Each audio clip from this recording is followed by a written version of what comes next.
Welcome back to Lakshmi Raghu YouTube channel. ಇದು ಮರಡಿದುರ್ಗಮ್ಮನ ಜಾತ್ರೆಯ ಪಾರ್ಟ್ 2 ವಿಡಿಯೋ ಆಗಿರುತ್ತೆ. So part 1 video already upload ಮಾಡಿದ್ದೀನಿ. ಯಾರೆಲ್ಲ ನೋಡಿಲ್ಲ ಒಂದ್ಸರಿ ಹೋಗಿ ನೋಡಿ, ಅದು ಕೂಡ ತುಂಬಾ ಚೆನ್ನಾಗಿದೆ ವಿಡಿಯೋ. ಪಾರ್ಟ್ 1 ವಿಡಿಯೋದಲ್ಲಿ ದೇವರಿಗೆ ಹರಕೆ ಕಟ್ಕೊಂಡಿರೋದು ಮತ್ತು ದೇವರಿಗೆ ಹರಕೆನ ಯಾವ ರೀತಿ ಸಲ್ಲಿಸಬೇಕು, ಸೊ ದೇವಸ್ಥಾನ ಹೇಗಿತ್ತು, ಹರಕೆ ಹೇಗಿತ್ತು ಅಂತಂದೇಳಿ ಪಾರ್ಟ್ 1 ವಿಡಿಯೋದಲ್ಲಿ ಹೇಳಿದ್ದೀನಿ. ಸೊ ಇದು ಪಾರ್ಟ್ 2 ವಿಡಿಯೋ ಕಂಟಿನ್ಯೂ ಆಗಿರುತ್ತೆ. ಸೊ ಪಾರ್ಟ್ 1 ವಿಡಿಯೋ ಮಂಗಳವಾರದು, ಇದು ಬುಧವಾರದ ವಿಡಿಯೋ. ಮಂಗಳವಾರ ನೈಟು ಹರಕೆ, ಪೂಜೆ ಪುನಸ್ಕಾರ, ತಾಳಿಶಾಸ್ತ್ರ, ದೇವಿಗೆ ಅಲಂಕಾರ ಪೂಜೆ ಅದೆಲ್ಲ ಕಂಪ್ಲೀಟ್ ಆದಮೇಲೆ ದೇವರು 4:04ವರೆಗೆ ಎದ್ದುಬಿಟ್ಟು ಹಣಕಾರು ಬಣಕಾರು ಗೌಡ್ರು ಅಂತಂದೇಳಿ ಇರ್ತಾರೆ ಊರಲ್ಲಿ.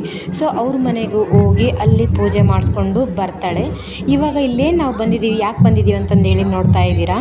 ಇವಾಗ ದೇವಿ ಬರ್ತಾಳೆ ಇಲ್ಲಿ, ಒಂದು ಸ್ವಲ್ಪ ಹೊತ್ತು ಇಲ್ಲೇ ಎಲ್ಲರಿಗೂ ದರ್ಶನ ನೀಡಿ ಆಮೇಲೆ ಗುಡ್ಡದ ಮೇಲೆ ಹೋಗ್ತಾಳೆ. ಅಷ್ಟು ಗ್ಯಾಪಲ್ಲಿನೇ ದೇವ್ರು ಬಂದಿರಲಿಲ್ಲ. ನಾನು ನನ್ನ ಪುಟಾಣಿ ಒಂದು ವಿಡಿಯೋ ಮಾಡ್ಕೊಂಡ್ವಿ. ಅವ್ನು ನೋಡ್ತಾ ಇದ್ರಲ್ಲ ಹೆಂಗೆ ನೋಡ್ತಾ ಇದ್ದಾನೆ ಅಂತಂದೇಳಿ. ನಾನು ಬಂದು ಒಂದಿನ ಆಗಿತ್ತಲ್ವ, ಯಾಕೆ ಈ ಥರ ಮಾಡ್ತಾಯಿದ್ದಾಳೆ ನಮ್ಮ ಆಂಟಿ ಅಂತಂದೇಳಿ ನೋಡ್ತಾ ಇದ್ದಾನೆ. ನಾನು ಕಂಡಿಡಿಯೋಕ್ಕೆ ಒಂದಿನ ಬೇಕು ಅವನಿಗೆ. ಸೊ ತಾಯಿ ದೇವಿ ಕೂಡ ಬಂದಳು. ಸೊ ನೀವು ಕೂಡ ದರ್ಶನ ಮಾಡ್ಕೊಳ್ಳಿ, ಮುಂದೆ ಮಾತಾಡ್ತೀನಿ.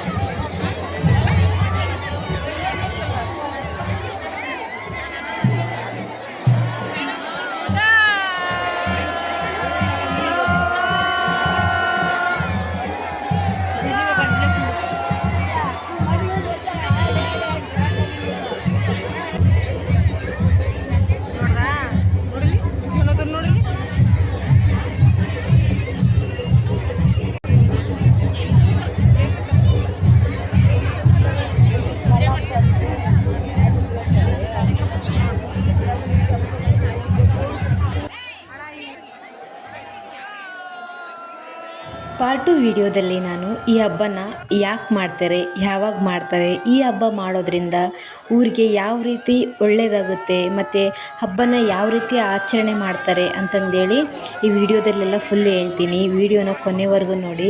ನೋಡಿದವರು ದಯವಿಟ್ಟು ಒಂದು ಕಮೆಂಟ್ ಹಾಕಿ, ಹೇಗೆ ಮಾಡಿದ್ದೀನಿ ಅಂತಂದಾದ್ರೂ ಗೊತ್ತಾಗಬೇಕಲ್ವ ನನಗೆ. ಸೊ ನಾನು ಈ ವಿಡಿಯೋದಲ್ಲಿ ಏನಾದರೂ ಮಿಸ್ಟೇಕ್ಸ್ ಇದ್ದರೆ ಹೇಳಿ, ಚೆನ್ನಾಗಿ ಮಾಡಿದರೂ ಸಹ ಹೇಳಿ, ಚೆನ್ನಾಗಿಲ್ಲ ಅಂದರೂ ಸಹ ಹೇಳಿ. ಅಟ್ಲೀಸ್ಟ್ ಏನಾದರೂ ಒಂದು ರೆಸ್ಪಾನ್ಸ್ ಮಾಡಿ, ಓಕೆನಾ. ಸುಮ್ಮನೆ ವಿಡಿಯೋ ನೋಡಿ ಹೋಗಬೇಡಿ. ದಯವಿಟ್ಟು ವಿಡಿಯೋ ನೋಡಿದ್ಮೇಲೆ ದಯವಿಟ್ಟು ಕಮೆಂಟ್ ಹಾಕಿ. ವಿಡಿಯೋ ಇಷ್ಟ ಆದರೆ ಲೈಕ್ ಕೊಡಿ. ಹಾಗೆ ಹೊಸಬ್ರಾಗಿದ್ದರೆ ನನ್ನ ಚಾನಲ್ನ ಸಬ್ಸ್ಕ್ರೈಬ್ ಮಾಡಿಕೊಂಡು ನೋಡಿ. ಸೊ ಇವಾಗ ಟಾಪಿಕಿಗೆ ಬರ್ತೀನಿ. ಈ ಹಬ್ಬವನ್ನು ಕಾರುಣ್ಣಿಮೆ ಆಗಿ ಬರುವ ಮಂಗಳವಾರ ದಿನ ಸ್ಟಾರ್ಟ್ ಮಾಡ್ತಾರೆ. ನಮ್ಮ ಉತ್ತರ ಕರ್ನಾಟಕ ಸೈಡು ಮುಂಗಾರು ಮಳೆ ಸ್ಟಾರ್ಟ್ ಆಗುತ್ತಲ್ವ. ಸೊ ಆ ಟೈಮಲ್ಲಿ ಎಲ್ಲರೂ ಬಿತ್ತನೆ ಸ್ಟಾರ್ಟ್ ಮಾಡ್ತಾರೆ. ಸೊ ಬಿತ್ತನೆ ಸ್ಟಾರ್ಟ್ ಮಾಡುವ ಮುನ್ನ ಇಡೀ ವರ್ಷ ಅವರ ಕೆಲಸದಲ್ಲಿ ನೆರವಾಗುವ ಎತ್ತುಗಳಿಗೆ ಒಂದು ಕೃತಜ್ಞತೆ ಸಲ್ಲಿಸುವ ಸಲುವಾಗಿ ಈ ಹಬ್ಬವನ್ನು ಮಾಡ್ತಾರೆ. ಇದು ರೈತರ ಮೊದಲ ಹಬ್ಬ ಅಂದರೂ ಸಹ ತಪ್ಪೇನೂ ಇಲ್ಲ, ಯಾಕಂದರೆ ಈ ಹಬ್ಬ ಎಲ್ಲ ಮಾಡೋದು ರೈತರೇ. ಸೊ ನಮ್ಮ ಸೈಡು ಈ ರೀತಿ ಮಾಡ್ತೀವಿ, ಕೆಲವೊಂದು ಕಡೆ ಕೆಲವು ರೀತಿ ಮಾಡ್ತಾರೆ. ಸೊ ನೋಡ್ತಾ ಇದ್ದೀರಲ್ಲ ದೇವರು ಯಾವ ರೀತಿ ಇದೆ, ನೋಡಿದ್ರೇ ಮೈ ಕೈಯೆಲ್ಲ ಜುಮ್ ಅನಿಸ್ಬೇಕು, ಅಷ್ಟೊಂದು ಚೆನ್ನಾಗಿದೆ, ಸಂಭ್ರಮದಿಂದ ಇದೆ. ನೋಡ್ತಾ ಇದ್ರೆಲ್ಲ ಜನರು ಅಷ್ಟೇ ಎಷ್ಟೊಂದು ಬಂದಿದ್ದಾರೆ ಅಂತಂದೇಳಿ. ಈ ಹಬ್ಬ ಹುಣ್ಣಿಮೆ ಏನಂತ ಕರೀತಾರಲ್ಲ, ಆ ಟೈಮಲ್ಲೇ ಅಲ್ವಾ ಎಲ್ಲರೂ ಕುಟುಂಬದಲ್ಲಿ ಕೂತ್ಕೊಂಡು ಊಟ ಮಾಡೋದಾಗಿರಲಿ, ಸೇರೋದಾಗಿರಲಿ, ಕಷ್ಟ ಸುಖ ಮಾತಾಡೋದಾಗಿರಲಿ, ಈ ಹಬ್ಬದ ಸಮಯದಲ್ಲೇ ಅದೆಲ್ಲ ಆಗೋದು. ಇವಾಗ ತಾಯಿ ಎಲ್ಲರಿಗೂ ದರ್ಶನ ನೀಡಾಯಿತು. ಆಮೇಲೆ ಅವರ ಅಣ್ಣ ತಮ್ಮಗಳಿಗೂ ದರ್ಶನ ಕೊಟ್ಟು ಬಂದಾಯಿತು. ಯಾರಪ್ಪ ಅಂತ ನೋಡ್ತಾ ಇರ್ತೀರಾ, ಯಾರೂ ಅಲ್ಲ, ಅಲ್ಲಿ ಮುಂದೆ ನೋಡ್ತಾ ಇದ್ದೀರಲ್ಲ ಅದು ಆಂಜನೇಯನ ದೇವಸ್ಥಾನ. ಅಲ್ಲಿ ಆ ಕಡೆ ಅಕ್ಕಪಕ್ಕ ಹೋಗಿ ಬಂತಲ್ವ, ಅಲ್ಲಿ ಕಲ್ಲೇಶ್ವರನ ದೇವಸ್ಥಾನ ಇದೆ, ಮತ್ತು ಬ್ರಹ್ಮದೇವ್ರ ದೇವಸ್ಥಾನ ಇದೆ. ಸೊ ಇವರೆಲ್ಲ ತಾಯಿ ದೇವಿಗೆ ಅಣ್ಣ ತಮ್ಮಂದಿರು. ಇವಾಗ ದೇವಿದು ತವ್ರ ಮನೆ ಅಂತಂದೇಳಿ ಕರೀತಾರೆ ಇಲ್ಲಿ ಊರಲ್ಲಿರೋದು. ಮತ್ತು ಇನ್ನು ಮರಡಿ ಮೇಕೆ ಅಂದರೆ ಮೇಲೆ ಗುಡ್ಡದ ಮೇಲೆ ಹೋಗೋದು, ಅದು ಗಂಡನ ಮನೆ ಅಂತಂದೇಳಿ ಕರೀತಾರೆ. ಅವರ ಅಣ್ಣಂದಿರನ್ನೆಲ್ಲರನ್ನೂ ಮಾತಾಡಿಸಿ ಕೊನೆಯದಾಗಿ ಆಂಜನೇಯನಿಗೆ ಒಂದು ನಮಸ್ಕಾರ ಹಾಕಿ ಇವಾಗ ಗುಡ್ಡದ ಮೇಲೆ ಹೋಗ್ತಾಳೆ. ಇದೇನು ನೋಡ್ತಾ ಇದ್ದೀರಲ್ಲ ನಮ್ಮ ಏರಿಯಾ ಎತ್ತುಗಳು, ಅಂದರೆ ನಮ್ಮ ಓಣಿಯ ಎತ್ತುಗಳು. ನೋಡಿ ಯಾವ ರೀತಿಯ ಅಲಂಕಾರ ಮಾಡಿಕೊಂಡು ಕರ್ಕೊಂಡು ಹೋಗ್ತಾ ಇದ್ದಾರೆ ಅಂತಂದೇಳಿ. ಇವಾಗ ಬೆಳಗ್ಗೆ ಎಲ್ಲ ರೆಡಿ ಮಾಡ್ತಾಯಿದೆ. ಇನ್ನು ಮುಂದೆ ವಿಡಿಯೋ ನೋಡಿ ಗೊತ್ತಾಗುತ್ತೆ ನೈಟು ಯಾವ ರೀತಿ ಸಂಭ್ರಮ ಆಚರಣೆ ಇರುತ್ತೆ ಅಂತಂದೇಳಿ.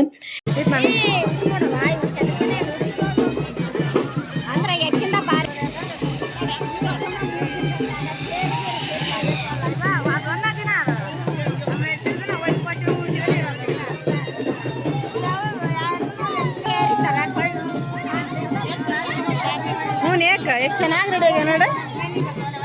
ಎಷ್ಟು ಚಂದಾಗ್ಯಾವ.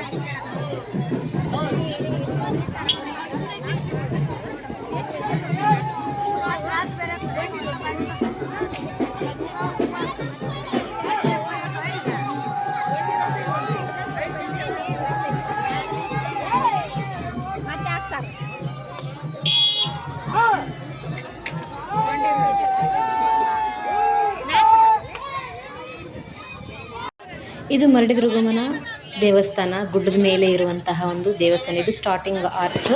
ಇಲ್ಲಿ ಸ್ಟಾರ್ಟಿಂಗಲ್ಲಿ ಈ ಥರ ಎಲ್ಲ ಇರುತ್ತೆ. ಸೊ ದೇವಸ್ಥಾನ ಹೇಗಿದೆ ಏನಿಲ್ಲ ಅಂತಂದೆಲ್ಲ ತೋರಿಸ್ತೀನಿ, ನೋಡ್ಕೊಂಡು ಬನ್ನಿ. ದೇವಸ್ಥಾನ ಅಂತೂ ಸಿಕ್ಕಾಪಟ್ಟೆ ರಶ್ ಇದೆ. ಸೊ ಒಂದು ವಿಡಿಯೋ ಮಾಡ್ಕೊಳ್ಳೋದು ಕಷ್ಟ, ಅಷ್ಟೊಂದು ರಶ್ ಇತ್ತು. ಸೊ ದೇವಸ್ಥಾನ ನೋಡಿ ಹೇಗಿದೆ ಅಂತ. ಮರಡಿ ದುರ್ಗಮ್ಮ ಜಾತ್ರೆಗೆ ಹೋಗಿದ್ದೆ.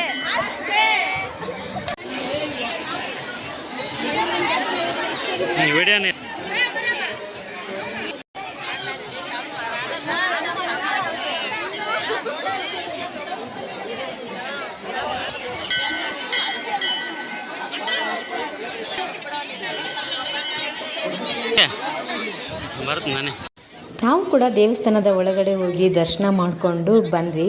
ಒಳಗಡೆ ಹೋಗೋಕ್ಕೆ ಸಿಕ್ಕಾಪಟ್ಟೆ ಗಲಾಟೆ ಇತ್ತು, ಯಾಕಂದರೆ ಒಳಗಡೆ ಎಂಟ್ರಿನೇ ಇದ್ದಿಲ್ಲ. ಸೊ ರಾಂಗ್ ವೇಯಲ್ಲಿ ಹೋಗಿ ನೋಡಿಕೊಂಡು ಬಂದಿರೋದು ಪೊಲೀಸ್ರನ್ನ ಕೇಳ್ಕೊಂಡು.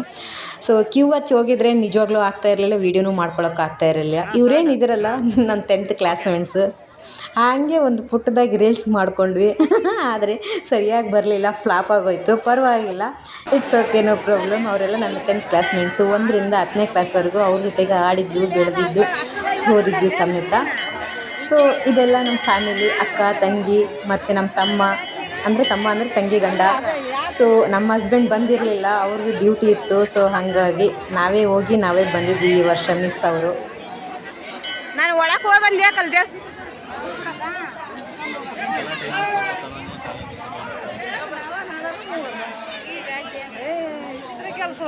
ಫ್ರೆಂಡ್ಸು ಫ್ಯಾಮಿಲಿ ಎಲ್ಲ ಫೋಟೋ ಗೀಟೋ ತೆಗೆಸ್ಕೊಂಡು ಒಂದೆರಡು ವೀಡಿಯೋ ಮಾಡಿಕೊಂಡು ಹಾಗೆ ದೇವಸ್ಥಾನದ ಹಿಂದುಗಡೆ ಬಂದ್ವಿ. ಇದೇನು ನೋಡ್ತಾ ಇದ್ರಲ್ಲ, ಅದು ಗುಂಡು ಬರ್ಮಪ್ಪ ಅಂತಂದು ಹೇಳಿ ಕರೀತಾರೆ. ಇದು ದೇವಸ್ಥಾನದ ಹಿಂದುಗಡೆ ಇರೋದು. ಇವರು ನನ್ನ ತಮ್ಮ, ದೇವರು ಕೊಟ್ಟ ತಮ್ಮ, ನನ್ನ ತಂಗಿ ಗಂಡ. ಸೊ ನನಗೂ ಕೂಡ ತಮ್ಮನೇ ಅವನು. ಇನ್ನೇನು ನಾವೆಲ್ಲ ಫ್ಯಾಮಿಲಿ ಮಾತಾಡಿಕೊಂಡು ಇನ್ನು ಕೆಳಗಡೆ ಹೋಗೋಣ, ಐಸ್ ಕ್ರೀಮ್ ತಿನ್ಕೊಂಡು ಆಮೇಲೆ ಮನೆಗೆ ಹೋದ್ರಾಯ್ತು ಅಂತಂದೇಳಿ ನೋಡ್ತಾ ಇದ್ವಿ. ಸೊ ಇವಾಗ ದೇವಸ್ಥಾನ ನೋಡಿ ಹೇಗಿದೆ ಅಂತಂದೇಳಿ.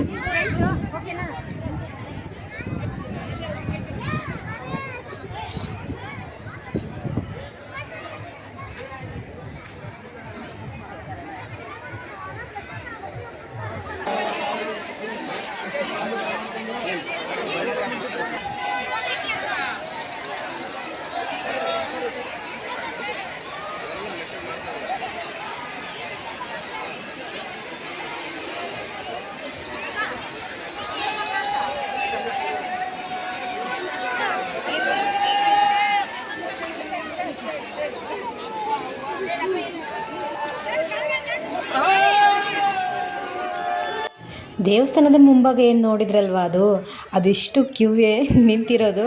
ಸೊ ಅಲ್ಲಿಂದ ಲೈನ್ ಹಚ್ಚಿ ಒಳಗಡೆ ಹೋಗೋದ್ರೊಳಗಡೆ ಮಿನಿಮಮ್ 2ರಿಂದ 3 ತಾಸು ಆಗಬೇಕು. ಸೊ ಹಾಗಾಗಿ ನಾವು ರಾಂಗ್ ವೇಲಿ ಹೋಗಿ ದೇವರ ದರ್ಶನ ಮಾಡಿಕೊಂಡು ಪಟ ಅಂತ ಫೋಟೋ ತೆಗೆಸ್ಕೊಂಡು ವೀಡಿಯೋ ಮಾಡಿಕೊಂಡು ಕೆಳಗಡೆ ಬರ್ತಾಯಿದ್ವಿ. ಯಾಕಂದರೆ ಮಳೆ ಬಂದರೆ ಕಷ್ಟ ಅಂತಂದೇಳಿ. ಹೋಗ್ಬೇಕಾದ್ರೆ ಆಲ್ರೆಡಿ ಮಳೆ ಸ್ಟಾರ್ಟ್ ಆಗಿಬಿಟ್ಟಿತ್ತು. ಮತ್ತೆ ಇನ್ನು ಮಳೆ ಹತ್ಕೊಂಡ್ರೆ ಬಿಡೋದಿಲ್ಲ ಅಂತಂದೇಳಿ ಹೋಗ್ತಾಯಿದ್ವಿ.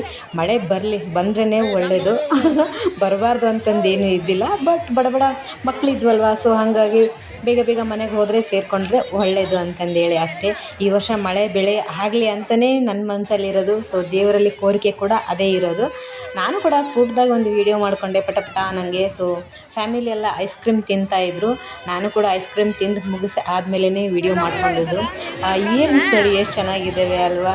ಜಾತ್ರೆ ಅಂದ್ರೇ ಅದೇ ಬಗ ಮಿನ ಅಂತಂದೇಳಿ ಪಟ ಮಾತಾಡ್ತೀನಿ ಅಂತಂದೇಳಿ ಏನು ಅಂದ್ಕೋಬೇಡಿ, ಹಾಗೆ ಇರೋದು ವೀಡಿಯೋ ಸಮೇತ. ಇವಳು ಪುಟ್ಟ ಹುಡುಗಿ ಎಷ್ಟು ಚೆನ್ನಾಗಿದ್ದಾಳೆ ಅಲ್ವಾ. ನನಗಂತೂ ಬ್ಯಾಂಗಲ್ಸ್ ನೋಡಿ ಆಹಾ ಎಷ್ಟು ತೊಗೊಂಡು ಎಷ್ಟು ಬೀಳ ಅನ್ನಂಗಾಗಿತ್ತು. ಅದ್ರ ಕೈಗೆ ಒಂದೆರಡು ಹಾಕ್ಕೊಂಡೋದು ಬಿಟ್ಟರೆ ನೀನು ಎಲ್ಲ ತೆಗೆದಿಡೋದೆ. ಸೊ ಹಾಗಾಗಿ ನಾನೇನು ಜಾತ್ರೆಯಲ್ಲಿ ಏನೋ ಅಷ್ಟೊಂದು ಪರ್ಚೇಸ್ ಮಾಡಲಿಲ್ಲ. ಊರಲ್ಲಿ ಬರುತ್ತೆ, ಸೊ ಇದೇ ಜಾತ್ರೆನೇ ಶಿಫ್ಟ್ ಆಗುತ್ತೆ, ಆವಾಗ ತೊಗೊಂಡ್ರಾಯ್ತು ಅಂತ ಅಂದ್ಕೊಂಡ್ರೆ ಅಷ್ಟರೊಳಗೆ ಹಬ್ಬ ಆಗಿ ನೆಕ್ಸ್ಟ್ ಡೇನೇ ನಾನು ಬೆಂಗಳೂರಿಗೆ ಬಂದುಬಿಟ್ಟೆ. ಹಾಗಾಗಿ ಜಾತ್ರೆ ಏನು ಮಾಡೋಕ್ಕಾಗಲಿಲ್ಲ. ಸೊ ಇವಾಗ ನಮ್ಮೂರ ಜಾತ್ರೆ ನೋಡ್ಕೊಂಡು ಬನ್ನಿ ಹೇಗಿದೆ ಅಂತಂದೇಳಿ.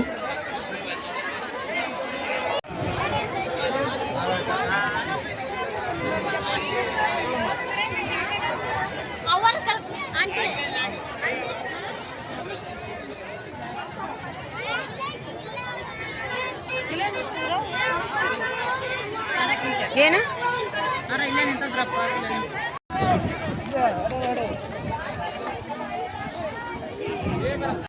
ಜಾತ್ರೆ ನೋಡಿದ್ದಾಯಿತು, ಪಾನಿಪುರಿ ಐಸ್ ಕ್ರೀಮ್ ತಿಂದಿದ್ದು ಆಯಿತು, ಫ್ರೆಂಡ್ಸು ಫ್ಯಾಮಿಲಿ ಜೊತೆ ಮಾತಾಡಿದ್ದು ಆಯಿತು. ಇನ್ನೇನು ಮನೆ ಕಡೆ ಹೊರಟ್ವಿ ನಾವು ಸಹ. ಮನೆಗೆ ಬಂದು ಸ್ಪೆಷಲಾಗಿ ನಮ್ಮಮ್ಮ ಆಲ್ರೆಡಿ ಚಿಕನ್ ಫ್ರೈ ಮಾಡಿದರು, ಚಿಕನ್ ಸಾಂಬಾರು ಮಾಡಿದರು. ಸೊ ನಾವು ಕೂಡ ಇವಾಗ ಊಟ ಮಾಡ್ತಾ ಇದ್ದೀವಿ. ಊಟ ಮಾಡಿ ಇನ್ನೂ ಬಾಕಿ ಇದೆ ವಿಡಿಯೋ ನೋಡಿ. ಇವಾಗ ಎತ್ತುಗಳ ಅಲಂಕಾರ ಯಾವ ರೀತಿ ಇದೆ ಮತ್ತು ಎಷ್ಟು ಚೆನ್ನಾಗಿದೆ ಅಂತಂದೇಳಿ ತೋರಿಸ್ತೀನಿ. ಊಟ ಮಾಡ್ತಾ ಇದ್ದೀವಿ, ಬನ್ನಿ ಊಟ ಮಾಡಿ. ಇದು ಜೋಳದ ರೊಟ್ಟಿ ನಮ್ಮ ಅಕ್ಕ ಮಾಡಿರೋದು. ಎಷ್ಟು ಚೆನ್ನಾಗಿದೆ ನೋಡಿ, ಜೋಳದ ರೊಟ್ಟಿ ಬೆಳ್ಳಗೆ ತೆಳ್ಳಗೆ.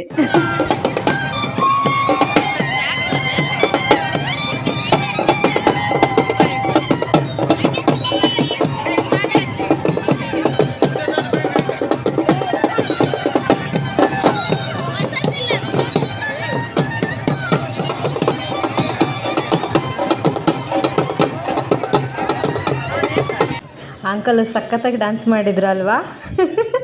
ನಾನಂತೂ ಸಖತ್ತಾಗಿ ಎಂಜಾಯ್ ಮಾಡಿದೆ ಅದನ್ನ ನೋಡಿ.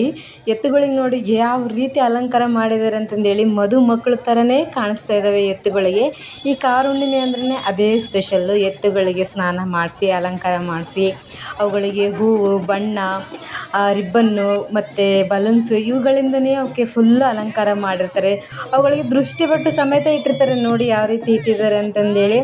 ರೆಡಿ ಆದರೆ ನಾವೇ ಅಷ್ಟು ಚೆನ್ನಾಗಿ ಕಾಣಿಸಲ್ಲ, ಅಷ್ಟೊಂದು ಮುದ್ದಾಗಿ ಕ್ಯೂಟಾಗಿ ಕಾಣಿಸ್ತಾ ಇದ್ವು ಎಲ್ಲ ಎತ್ತುಗಳು.